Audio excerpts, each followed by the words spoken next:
At my baby's baptism, my mother-in-law shoved me aside, grabbed the microphone, and announced, "We've decided to raise the baby without you." My husband nodded and said, "It's for the best." I laughed, walked up to the priest, and handed him a letter. When he read it out loud, my in-laws' smug smiles turned to pure terror. I never imagined that the happiest day of our lives would turn into a nightmare. My name is Sarah, and this is the story of how I reclaimed my life and my son from those who sought to take them away. From the moment I met David, I was enchanted by his charm and kindness. We married in a quaint chapel in Charleston, South Carolina, surrounded by friends and family. His parents, Richard and Margaret, were pillars of their community, known for their generosity and strong opinions. Margaret, in particular, had a commanding presence that could fill any room. When I became pregnant with our first child, I hoped it would bring us all closer. Margaret had always been vocal about her beliefs, and I anticipated some unsolicited advice. However, I never expected the extent to which she would go to impose her will. Throughout my pregnancy, Margaret insisted on being involved in every decision. She accompanied me to doctor's appointments uninvited, redecorated our nursery without consent, and even attempted to dictate our baby's name. David often dismissed my concerns, attributing her behavior to excitement. I tried to be understanding, but her overbearing nature was suffocating. The day of our son Jacob's baptism arrived, and the historic church in downtown Charleston was filled with loved ones. As the ceremony commenced, I felt a surge of emotion, grateful for this moment. But just as the priest prepared to proceed, Margaret stood abruptly, her heels clicking against the stone floor, and approached the pulpit. She took the microphone and, with a triumphant smile, announced, "We've decided to raise the baby without you." Her words echoed through the sanctuary, leaving a stunned silence in their wake. I turned to David, seeking reassurance, but he avoided my gaze and murmured, "It's for the best." A cold realization washed over me. This was premeditated. They intended to take my child from me, but they underestimated me. I had anticipated Margaret's interference and had taken measures to protect myself and Jacob. Suppressing my trembling, I approached the priest and handed him a sealed envelope. He opened it, his eyes scanning the contents before reading aloud. "This document is a restraining order against Margaret and Richard Thompson, prohibiting them from any contact with Jacob or myself.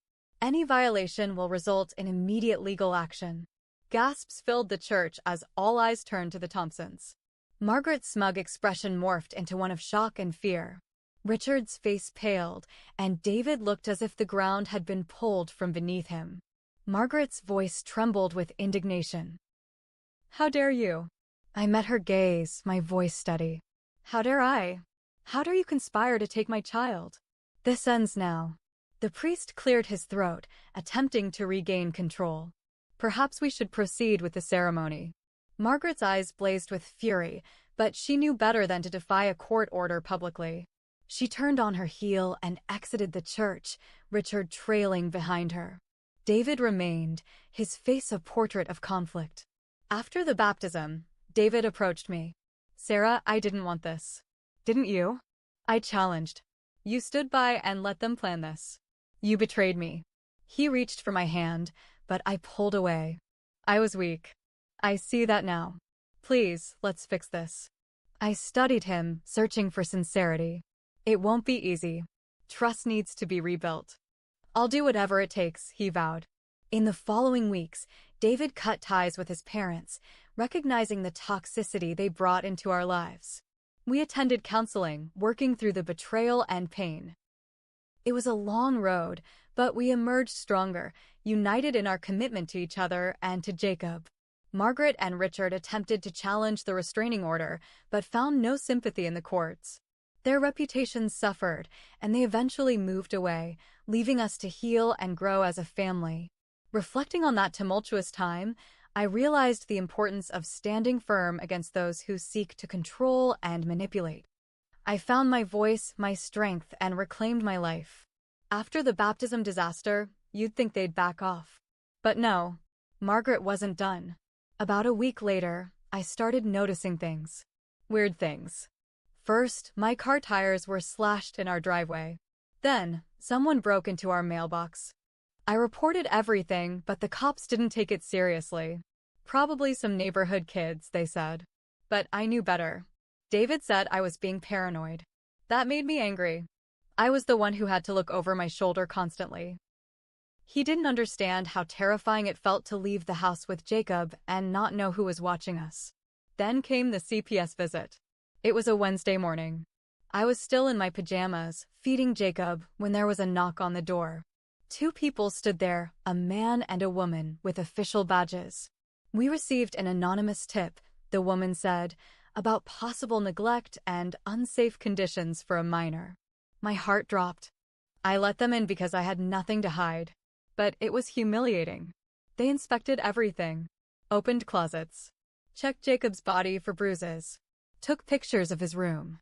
I was crying by the end of it. They left, and I immediately called David at work. He went silent. Then he said, "Don't panic, but I think my mom might be behind it." I almost screamed. "You think?" Of course it was her.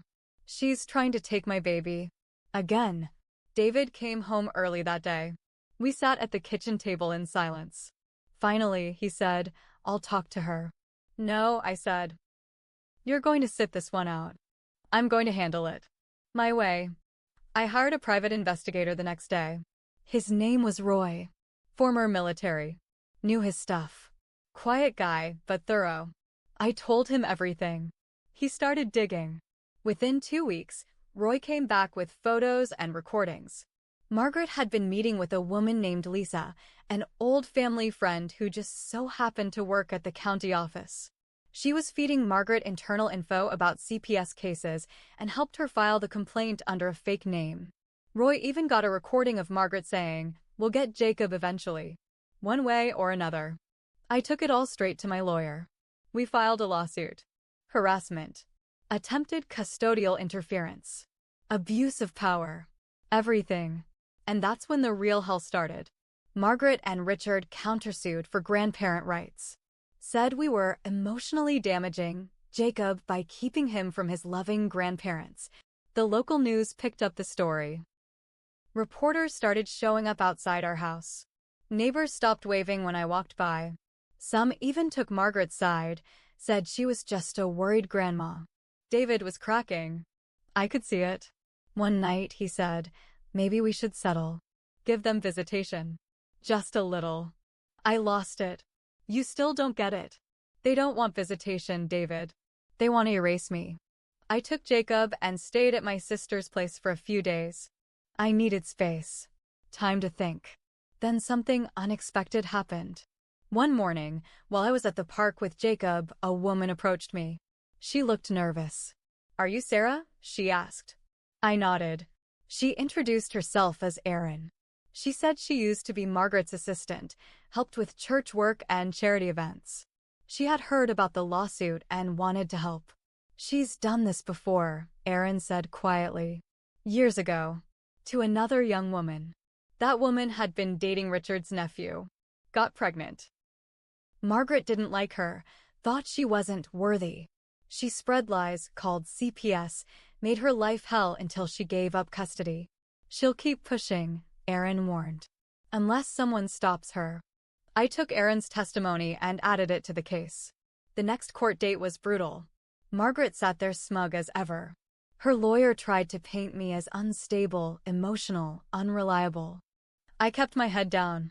Let the evidence speak. When my lawyer played the audio of Margaret threatening to take Jacob, the courtroom went dead silent. The judge's face tightened.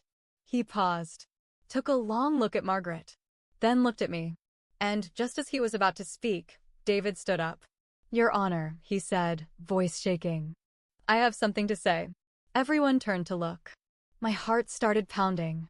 David stood up in court, his face pale, voice trembling.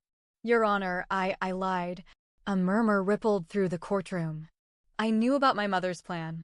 Not all of it, but enough. I didn't stop it because I didn't think she'd go this far. I thought it was just talk. I froze. He looked at me. "Sarah, I didn't know about the CPS call. I didn't know she had someone on the inside." but I knew she was planning to fight for Jacob. And I let it happen. The judge narrowed his eyes. Mr. Powell, are you saying you were complicit in your mother's interference with custody? David swallowed. Yes, sir. And I'm ready to testify to everything I know. That moment changed everything. David wasn't innocent, but he was finally telling the truth. I didn't know if I could forgive him yet, but part of me was relieved he was finally standing up to them. Margaret's lawyer tried to pivot. Called David confused. Tried to suggest he was manipulated by me. But the damage was done. The judge ordered a temporary no-contact order for the Thompsons until further review. But then, something else surfaced. Roy, the private investigator, called me late one night. He sounded rattled. I found something else. Something bad. What? I asked, heart in my throat. There's a trust fund. Set up in Jacob's name.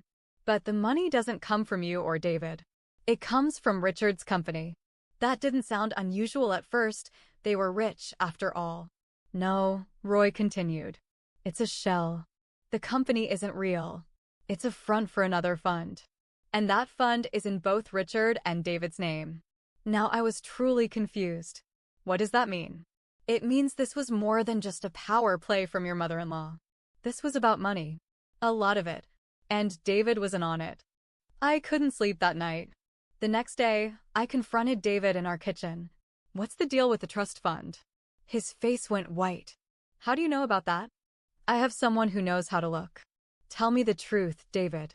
He sat down, buried his face in his hands. My dad offered me a deal. If I could get custody, or at least partial custody with them involved, I'd get access to the fund. It was supposed to be for Jacob's future, his education, his inheritance. But, yeah, there was more to it. I was stupid. So you were going to sell our son for money? He didn't say anything. That silence told me everything. I left again. This time for real. I got a lawyer to draw up separation papers and filed for full custody. But I didn't stop there. I contacted the IRS. I handed over everything Roy found. If they were using shell companies to hide assets or manipulate custody for financial gain, the government needed to know. And just when I thought it couldn't get worse, I started getting strange messages on my phone.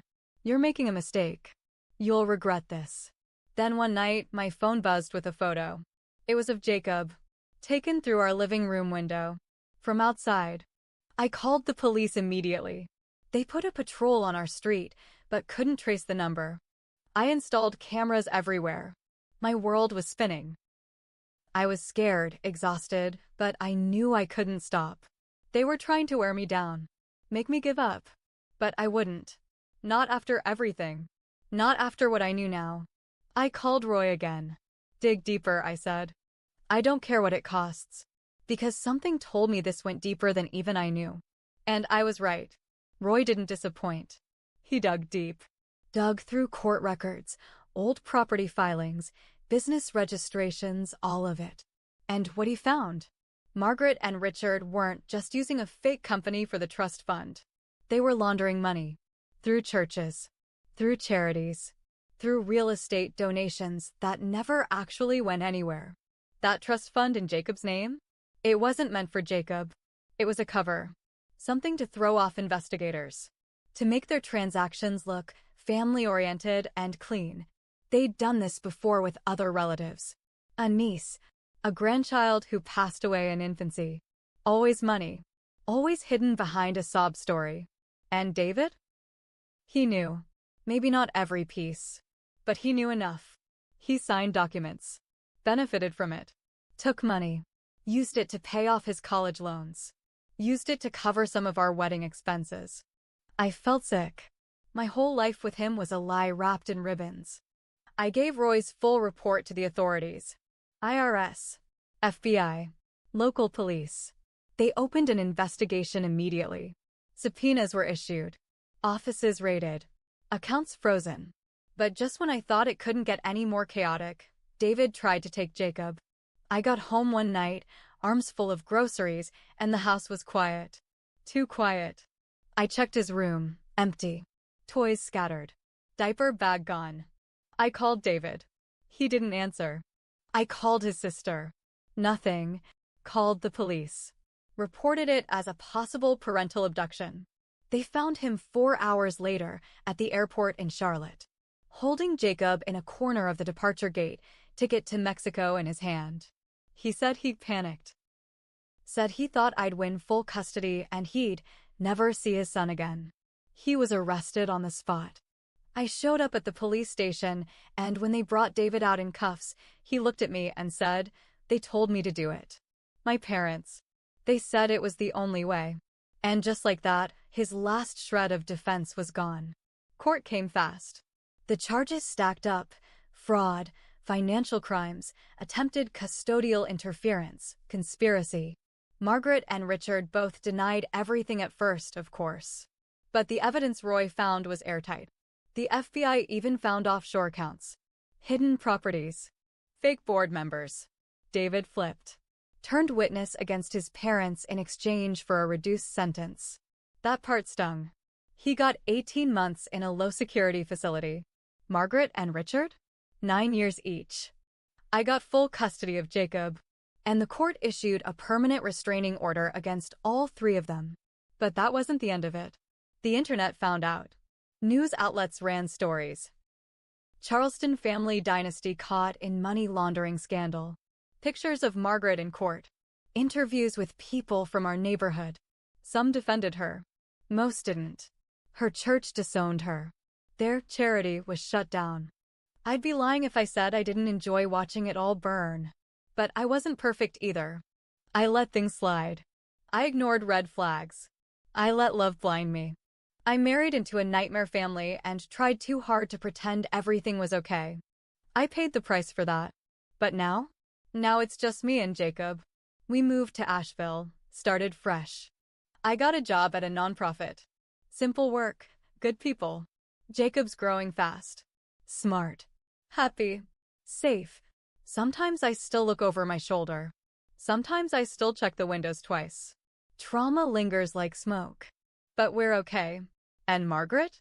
Last I heard, she was trying to appeal her sentence. Claimed she did it all for love. Let her rot. Because love doesn't look like control. Love doesn't look like manipulation. And love sure as hell doesn't try to steal a child away from his mother.